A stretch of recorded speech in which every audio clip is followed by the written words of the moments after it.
महाराष्ट्राच्या प्रत्येक जिल्ह्यात पालकमंत्री आता खरीपची बैठक घेत आहे.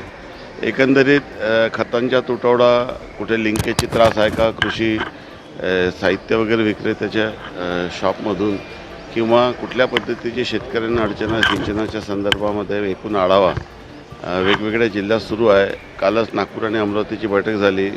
15 तारखेला मी गडचिरोलीची देखील बैठक ठेवलेली आहे. आणि महाराष्ट्रामध्ये उत्पादन कसं वाढवता येईल, विकेल ते पिकेल ही संकल्पना कशी रुजवता येईल आणि शेतकऱ्यांच्या सर्व अडचणींना ग्रीव्हन्स रिडल सेल कसं देता येईल, त्यांच्या तक्रारीचे तात्काळ निवारण कसं करता येईल, गोपीनाथ मुंडे सानुग्रह अनुदान योजनेचा आढावा, त्यासोबतच पीक विमा योजनेचा आढावा, सर्व योजनेचा आढावा मी घेतलेला आहे.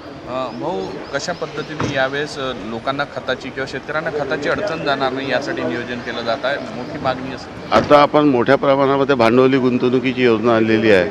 आता पीक विमा योजना ही पूर्वीप्रमाणे करून त्यात गैरप्रकार टाळण्यासाठी जेव्हा मी याचा आढावा घेतला तेव्हा असं लक्षात आलं की सुमारे 10,513 कोटीचा जवळपास निधी हा विमा कंपनीकडे गेलेला आहे. त्यामुळे आता आपण हे पूर्ण पैसे जे पीक विम्याच्या स्वरूपामध्ये जात होते त्याच्यापैकी बहुतांश रक्कम आता ही भांडवली गुंतवणुकीची योजना केलेली आहे. आणि आता त्यात लॉटरी सिस्टम देखील आपण बंद केलेला आहे.